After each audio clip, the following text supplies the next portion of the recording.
What is up, guys? 370Gaming here, and welcome back to another episode of Rebuilding TNA TEW 2016.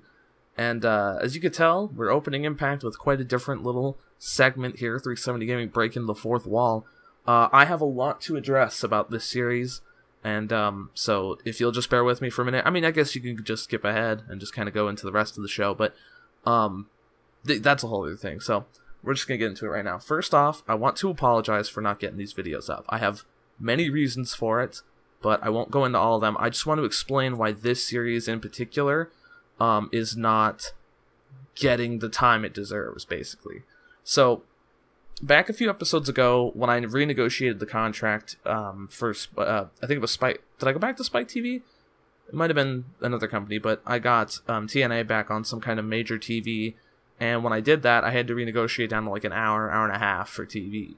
And it's literally not enough time for me to do the storylines that I had planned out for weeks and weeks and months. And every other week, I have to break up storylines. Like, I have to do a certain amount of storylines. Like, Bullet Club, you know, while Adam Cole debuted at Victory Road. And, you know, the videos are so far apart at this point, I can't even expect you guys to, like, remember any of that shit, you know what I mean? But Adam Cole debuts at Victory Road, and nothing is said on the next show. And I'm like, fuck. And, like, it's those kind of plot holes and, like, inconsistencies that I don't want to, like, run the series, like, I don't want to run it like that, you know what I mean? This was my series that I wanted to treat with, like, the utmost care and attention and, like, really put the most work into. And I don't know. I mean, you know, number one, because I've been playing other stuff, I've been distracted by life and things like that. But whenever I turn this game on, I just get kind of frustrated because I can't do exactly what I want to do with it. And it's kind of bugging me out. So every time I, like, set up to do an Impact and I try to think about recording it, it's like, this isn't going to be as good of a video as I want it to be. This is going to be a subpar episode, and I don't want that. You know what I mean? I want this to be quality, and, like, you know, that's mostly why I've been doing streams and stuff lately instead of putting up content, because it's just, well, number one, it's easier, because you don't have to think about it, but number two, it's better content. It's better content. It's live, and it's me just, like, hanging out, and unless I can put my full attention and kind of do things how I want, you know, this series just isn't going to be very good. And I don't want to disappoint anybody who's looking for like a series, you know, like if it's a series, like, for example, like the New Japan series with Max, or like the old WWE series with Chad, it's like if schedules don't work out, there's nothing I can do about that. You know what I mean? That's on both of our ends. There's nothing I can do about that. But if it's just me, and I'm just getting frustrated with something, and I don't want to do it, and it's just kind of, I don't know. I'm all over the place, but the end result is I don't want to disappoint you guys. I don't want every time, you know, I upload something, you're like, where's the good shit, fam? Where's the old content you used to do? Because that fucking sucks. That means that I fucking suck, and I can't do this anymore. You know what I mean? Or that it's not good enough, or it's not as good as I want to do. Maybe the views stay, and everything is just kind of, you know, normal, but I'm not happy with it. You know what I mean? So, I don't know. That's kind of where I'm at in this series. I might just book, to kind of keep it, like, better, I might just do the next few episodes just pay-per-views instead of the TV, because the TV is, like, unmanageable right now. I don't know. If you guys have any thoughts on that, let me know. You know, I'm sorry to start it out as kind of like a bummer, but I wanted to just kind of get that off my chest. That definitely made no sense, none of that.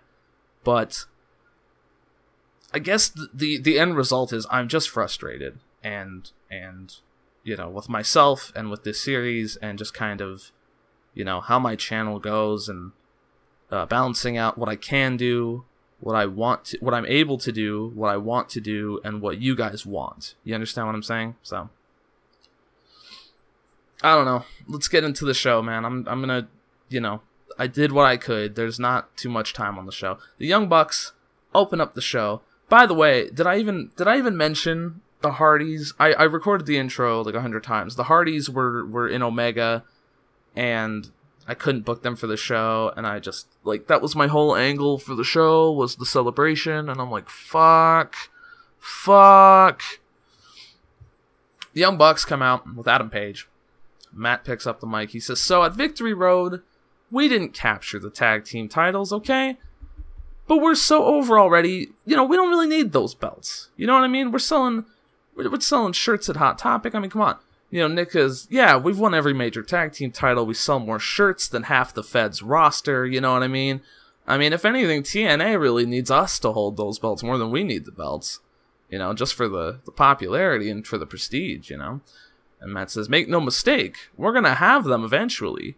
But the bigger story, I should say, of Victory Road wasn't the Bucks losing the straps. The big story coming out of Victory Road was the debut of Adam Cole, baby! And his music hits, and the crowd pops gigantically because it's fucking Adam Cole. And I didn't put anybody on screen in either of these fucking promos, so we're off to a great start. Adam Cole picks up the mic. He says, you know, listen, I'm not going to waste your time with a 20-minute promo about how great we are. We want the belts, blah, blah, blah, blah, blah, you know. Fact of the matter is, TNA is a place for us to come and take it easy. We want to just take it easy. We're just going to ride it smooth sailing. We work our asses off in Ring of Honor, in New Japan, all around the world. You know, TNA, that's our day off. That's our day off, brother. We don't even think about it. You know, we don't want the belts. We don't want the tag belts, the heavyweight belt. We don't want, you know, power in the company. We already have power. We have power everywhere. We're the best faction in wrestling. What we want in TNA is chaos. We want to do whatever we want to do. You see, when we show up, the ratings skyrocket, the buildings sell out in attendance, and in return, we do whatever the hell we want.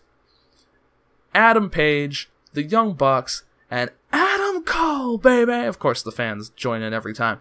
The Bullet Club is here to stay, and if you don't like it, we got 2 words for you. And they all do the suck it gimmick. And if you couldn't tell, they're just going super meta. That's the gimmick. The announcers make a little snide remark about that company. You know, I'm talking about, oh, you know, they're doing the thing from that company. Oh.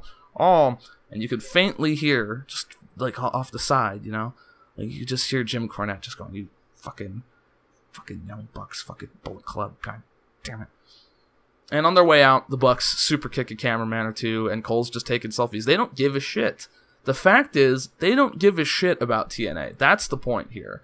They don't give a single flying fuck about TNA, and they're just gonna do what they want. They're gonna take the paycheck and they're gonna leave. That's basically it. They're gonna put on the best damn matches that they always do because they're still professional wrestlers. But you know, that's at the end of the day, that's the story.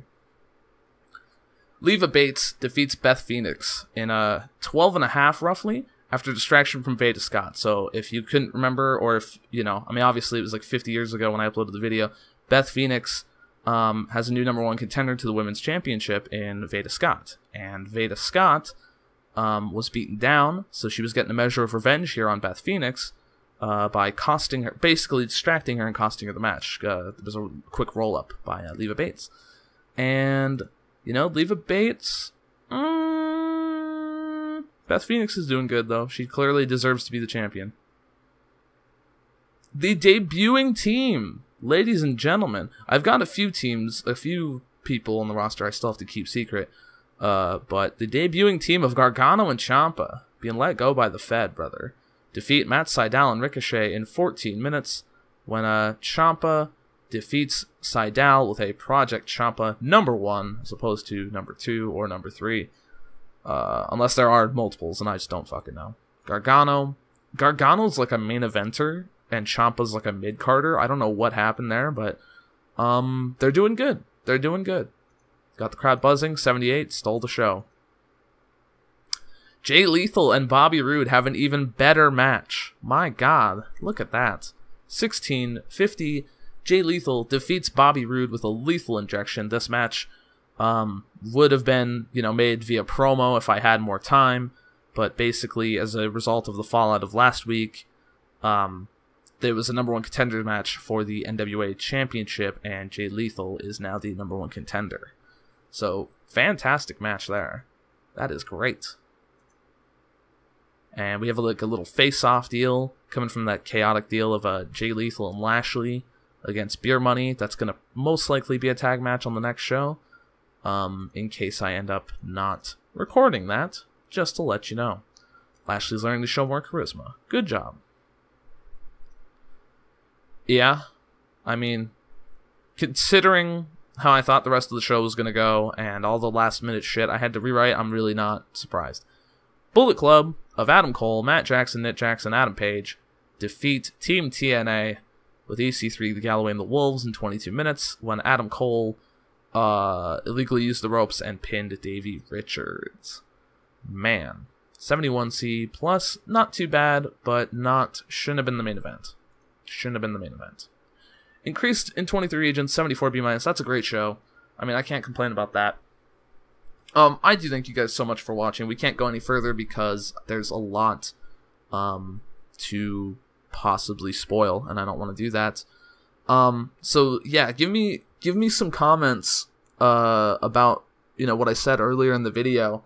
If you have any thoughts, if you want to see the series continue under a different way, or if you just, you know, like, this was a good show, like, for the game. Like, I booked it well, but it wasn't entertaining as a video, in my opinion. You know, I feel bad putting this video up. You know what I mean? And yeah, I don't know if that's just myself, just like I'm like mentally holding myself back, or if it's just, you know, the shortness of the show. I don't know what the deal is, but yeah, just give me your thoughts on that. And you know, drop a like, I guess. Yeah? Do you like it? Do you dislike it? I don't know. Man, damn, I don't want to be like a fucking buzzkill, man. This game is not like traditional hockey. This is more like an arcade-style hockey, so it's easier to play. Get him! I'm the big cat. I'm the big cat. I'm the big cat! Razzmatazz!